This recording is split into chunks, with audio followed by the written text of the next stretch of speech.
Hello guys. So the last time you seen me and my car on this channel, the last time my car was the main part of this channel, I think was the time that I bought the car. Well, me and this car have been through a lot. I got it 2022, May 2022.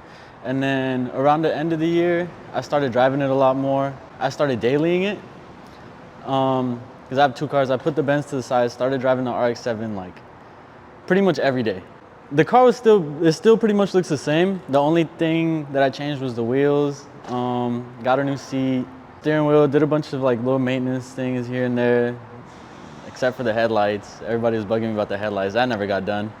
Yeah, I've done a couple drift events. Was planning to get a kit. Actually drove to LA to buy a kit, but the company that I was gonna buy it from ended up selling it like a couple days before I went. So that's when I bought the seat. I was ready to go crazy on this car.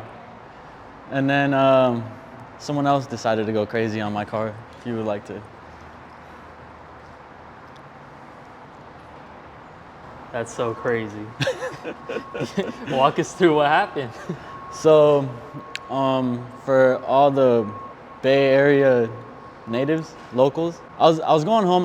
We were driving through San Leandro because we were gonna go get like smoothies or some shit. And then we were driving through Hesperian. It was just really calm Saturday night, 7 p.m. No such thing on Hesperian. Drove past the Taco Bell right next to the 238.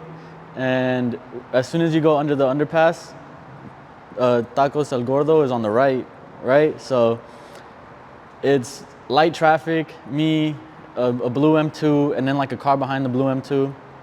There's a guy pulling out of the driveway. We all have a green light going straight. The left turn light was yellow. The guy coming out of El Gordo must have been in a rush, might have had to take a fat dump after eating that food. So just shot out of the driveway. The M2 stops right in time. He's like, all right, go ahead, shoots right out. Guess the dude didn't see me in the middle lane. The M2 was in the right lane. So it's 4 lanes. It's right lane, middle lane, left turn lane. I'm in the right middle lane. The car shoots out, thinking they're gonna make the light. Light turns red as they're trying to make it, so they just stop. They just stop right in front of me, like I'm going straight, they stop like this, like almost perpendicular, almost a perfect 90-degree angle. They're just a little bit off. As soon as they stop right in front of me, I still have a green light. I stomp on the brakes, but drift tires, no ABS, all bad. I slid right into their car, turned to the left a little bit to try to avoid them. So that's how I ended up hitting him on my right corner. Their left quarter took destroyed. All the damage. Let me see, I might have a picture. We'll overlay pictures and videos that he has from the event real quick. And then after this, we'll even go to Taco Del Gordo and show exactly what happened, because it'll be easier to visualize. It might not be today, I might have a different fit on. Check the fit, pretty bad, right? It won't focus? Oh yeah, that thing's it was a Bay Area Hellcat, the Altima. Yeah, the Altima. How scared were you when you realized you got hit by an Altima? You're like, fuck, they're broke I as thought I hell, was like, got of no course, insurance. bro. It was a Malibu, but it's just like, bro, it's just the stereotypical Bay Area, like, I don't have insurance, it's a fucking Hellcat, I'm going crazy. But they had insurance. The cops actually showed up like within minutes. Nobody called them. We had witnesses at El Gordo who also agreed that it wasn't my fault. So far, everything is looking pretty good for me, except for the possibility of salvaging the car, which I don't think I'm gonna go through. I think I might avoid that. But yeah, I mean, the damages. This and this. Oh, you gotta walk through what happened, because the hood was not part of the... The hood is a part of it, but not until after. So really, imagine what you see right now, but with the hood maybe latched, and then not cracked glass, not a cracked windshield, and not a bent roof. That happened the day after, when I decided to drive the car here to store it and pick up my other car. But yeah, I was gonna plan on taking the panels off, like fender, bumper, and figuring out the whole headlight thing. I was planning on doing that this weekend, so in a couple days, because it happened last weekend on Saturday. But yeah, I don't know if that's gonna happen anytime soon. One thing that I was thinking though was like, I'm not even really stressing, because I'm gonna get a kit anyway. That was already the plan. Now you just gotta get fenders, hood, windshield, paint. Paint, fenders, hood, windshield, like, new quadruple headlight. the The crazy cost. thing is, I did mention my left headlight was down, right? The left headlight was broken.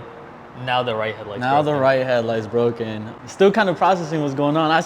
Even when it happened, I just hopped out and I was like, oh. This is also his first time talking about I was this. I like- haven't talked to him about this yet.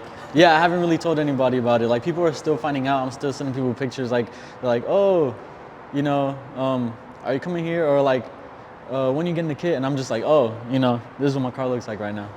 But yeah, the purpose of this video is just to walk through what happened, give an update on the car for those who've seen you picked it up and are wondering what happened with it. We basically just been waiting for like this car to go for its time. Like, he was trying to get a kit.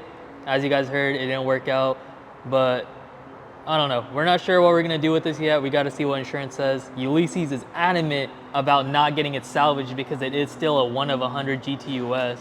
Like, it's a really rare car and he doesn't want it to get salvaged. It's a 1 of 100. And then 1 of 10 of black. But not only that, there's like forums of people, you know, exposing and trying to figure out who has real GTUSs. This is a real GTUS, and so far I think there's only like 40 confirmed in maybe like the past 15 years. Yeah. Like, that's kind of crazy. I mean, it only makes sense. Some people decided to drift their cars. Also, it's been like 30 years. Some people have crashed the cars. So 1 of 100 originally, but I probably won't ever be able to find another real GTUS in like the exact same spec. Nope. Not that it really matters, because It's at just the what end of you the day, wanted, it's just what I want. It's like a personal thing, like a Yeah. collector's thing. It's in my head. There's gonna be people who are gonna be like, if you're modifying it, why does it matter? But Yeah, again, exactly. it's the personal thing. It's Like, a you personal wanted thing, the yeah. GTUS, and so you're gonna have it. And it would suck to salvage it, so. Yeah, it we really would. But the thing is, as of right now, everything looks like I can just take these panels off and put a kit on and I'll be cool. It's just the money now, because it's like somebody else did this to me. Why do I have to go out of my own, you know, pocket budget to make it happen when someone else should, you know, someone did this to me. So I drove the car back. You know, we were gonna go get the milkshakes or whatever. Didn't work out because now we had to spend time in traffic, on the street, trying to exchange information and trying to deal with somebody who's upset that they hit me. Like, he was upset that he hit me. That sounds about right. Yeah, I hopped out and they're just like, oh, I'm just like, bro, chill. Like, it's okay. Just give me your info. Yeah, cops show up, add more time. So now I'm there for like an hour. Didn't get my milkshakes or smoothie. I forget what it was. It was like a milkshake or a smoothie. It was supposed to be before food. You know what's crazy too? I just realized since the guy had a rental, he probably totaled another car right before yours, and he's like, "Damn it, I did another one." Yeah, he was himself. door dashing in the rental. Next morning, went to urgent care, but on my way to urgent care, I was like, I might as well just park the car in the parking garage. So on my way here, which was only about a 5-minute drive, I'm driving below the freeway speed limit just to be safe. I guess the hood latch might have broken, or it just didn't latch right. And the wind got under it and it sucked it up. Sucked it up, and that happened. Yeah, so you guys can see the hood bent. The thing that sucks is this is a aluminum Turbo 2 hood, and these are like $1,500 plus. And yeah, and on top of that, the windshield's chalked, the roof, and then a bunch of stuff in the interior, both fenders, hood hinges, etc., etc. Damn, I should have been standing on this side. It's way brighter. Yeah, so... Okay, so let's just pop it and we can look at it. I don't know if it'll open. Oh, that's as high as it goes. Damn. I mean, don't force it. But yeah, you can see everything looks like it looks it's pretty straight, yeah. which is weird. When it happened, I was looking at it. The next day, I was looking at it. I've just been, trying to see every day when my eyes refresh and stuff what has changed. Not what has changed, but like what I may notice about it being wrong. And the last thing I noticed, which reassured me about the body still being straight, was these bolts right here. So let me see if I could get a flashlight on them. I can see it. So the bolts for the fender, the bolts, they're all in the right spot. they're all right? in the right spot. It's just the fender that shifted. you could see right here where it's like silver. Yeah, on the 90-degree bend where the fender goes like this, that part took the impact, not the actual rail. Yeah, so it kind of comes in like this, and that was, I don't want to say it was a part of the plan, like, you know, none of this was really a part of the plan. You were debating doing fenders either way. Now the choice has been made for you. No, I mean, also during the accident, when the accident was happening, the main thing I was thinking about was like front end damage. I turned the car, he was already diagonal, so I turned the car to the left to try to avoid it, but I mean, I was gonna hit the car anyway, and this happened, and I was like, okay, cool. And then when I take a look, there's a big like gap right here, because it's where the headlights fold in. It ended up all pretty much working out. I don't think it took that much damage. It's all parts that I can, you know, just remove and put back on. Yeah. Hopefully, I'm hoping. I think under this crumpled up can, there is a solid chassis still. Like, I'm pretty sure that rail is still straight. This area, the core support, I think is slightly bent, but we should be able to straighten it out. We don't have to replace it. And everything else is already like decent. I think it's just the headlight, bumper, both fenders, because they both got bent from the hood flying up, the hood hinges, windshield, and then we were gonna paint the car either way, and then kit. Yeah, it's like, it was almost all a part of the plan, except for the windshield and hood. Should we ask for their input? I mean, fuck you guys anyway. I'm not gonna listen because most of it's probably gonna be hate. But go ahead. Let me know what you think. Let me know what you think and Ulices is gonna do is the right answer. Let me know what you would do in my situation. Because I mean, it's gonna take time. It's all legal stuff. Like, I have to wait it out. Yeah. They're asking me to take it in for an appraisal, but as soon as they appraise it, they're gonna salvage it. Because I mean, come on. The thing too is we would have loved to take this car apart and show all the damages, but we can't touch the car until they look at it. Yeah.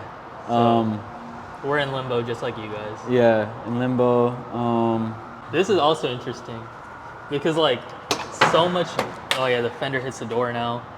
Yeah. Your passenger's knee went right into the door Boom. and shattered the door, the door panel. That makes like. Look at all this right here.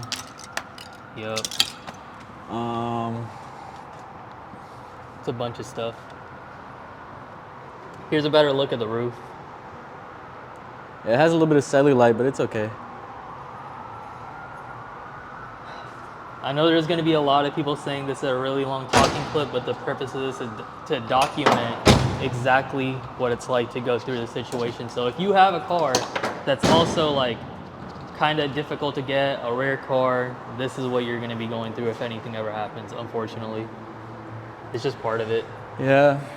We'll see how long this really takes. I hope it doesn't take too long. I hope I can still get things done by RAF. Legal stuff takes forever. Legal stuff takes forever. But I also am really, really against salvaging it. Like, I might just... This is the guy that will go out of his own pocket to fix all of this just because he doesn't want to salvage the car. That's how like committed he is to this chassis. It's not even about devaluing it either, because I don't plan on ever selling it. It's just, bro, like a clean title versus salvage title. Like, it's to some people that, yeah, it's all. And also insurance. You can't full coverage a salvage title. Yeah, like, come on. There's a lot of Imagine people you who have are a gonna really debate. rare GTUS. Like, you have a real GTUS and it's salvaged. It's like at that point, it's like, who cares that's even a GTUS? Yeah, it's fucking salvaged. Like. Yeah. But yeah, you guys can see here, these are actually my old Minervas that I sold to Byron sold to Ulices, and then Ulices rebuilt them, but he didn't refinish the faces yet. Yeah, that was on no the list. faces. And you took the VSKFs off?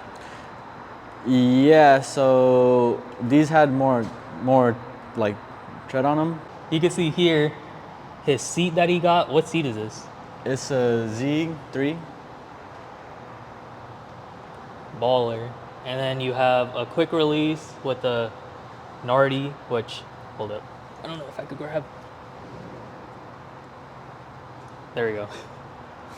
Yeah, but you want to do a quick rundown for those who don't know what the difference between a GTUS and a normal RX7 is? it's a lot. It's a lot. Just a quick one. The first video that we did, somebody has said it in a comment, right? Yeah. Hopefully you watch this too. Go ahead and drop the info. But this was like the lightest model that they made. I mean, that tells you pretty much everything you need to know. It's the lightest model. One of the main reasons I liked it is because it already, you know, no sunroof, Frank windows. Yeah, no rear seats. yeah, Because I the mean, bins. because nobody needs the rear seats anyways. Like these cars are super small. Plus having cubbies in the back is cool. Like you get to hide stuff and you can lock them. That's It's where like you put your premix. that's why I keep my premix. Oh yeah. What I Yeah. gathered is that the GTUS is what you said, the lightest model, and it's also the model that Mazda wanted to be the most like pure. So when the It's just RX7, it's their version of it's their version for this car to be a performance car. not even that, when Mazda first designed the RX7, they wanted it to be a 3-rotor naturally aspirated car, but they couldn't make that work, so they put the 2-rotor in, and then the turbo one was just for the power. The one that was supposed to be like the most driver pure car was this car, the GTUS, which is the lightest NA responsive car. But yeah, we'll go to the crash site now. It hurts. Hello guys, and welcome back. It's been a few days. We're here at the scene of the crime. Tacos El Gordo. Tacos El Gordo. And this is actually a perfect view because I was maybe, so you see all those dead trees? I was probably at where the third one from the left is when I noticed a car stopped right at the end of the driveway where the Prius is at. Right about where the Prius is at. And you see how that Prius is waiting responsibly? That's what the other guy didn't do. He just hopped out? Yeah, literally. So he waited there for maybe a little bit and then maybe like 2-3 seconds and M2 stopped and let them go out. But I still had a green light. Just how you see the green light over there and then the red light, they were trying to make their green light to turn left. They shot all the way from that driveway, they shot all the way out to the left, to the far left And lane. you can see how short that distance is too. Yes, so where this, what is that, an Explorer? Yeah. Or Escape, whatever that is. Whatever, it is something. Whatever this SUV is, right? That's where, in that lane is where the rear of their car was at. And I'm in that lane. So that's when they hit me, or they stopped and caused me to impact them. That was right there in that middle lane, or middle 2 lanes. They didn't make it all the way to the left lane. Well, they did after the accident because their car flipped and landed in the left lane. You see how that car didn't make it all the way into their lane? That's exactly what happened over there. So there's 4 lanes. I was in the second from the right. And when the car shot out, I wasn't gonna avoid them, it was kind of over, but I tried to move to the left a little bit, at least to cause less damage while I was slowing down. And ended up in between if we go 1, 2, 3, 4, I ended up in between the 3rd and 4th lane. And the other car ended up Spun reverse, around. yeah, spun around, ended up backwards in the 4th lane. Damn, that was pretty hard then if they spun around. But yeah, I mean, that was the accident. We're at the scene of the accident. How does it feel to revisit the scene? I'm getting goosebumps. PTSD is kicking in. It's crazy. I almost feel like crying. Damn. I'm shaking, I'm sweating. But yeah, I mean, there's really not much else. We were here for probably about 20-25 minutes, and then we just dipped. I brought you guys to this very intimate place in my life, the scene of my first car accident. Thank you guys for watching. Hopefully the next time you see me, my car is not... They're reversing? What the fuck is that truck doing? See? There's people doing a whole bunch of bullshit. It doesn't make any sense. Look. And now they're going And straight. they waited all that time just to dip. Crazy. But yeah, thank you guys for coming and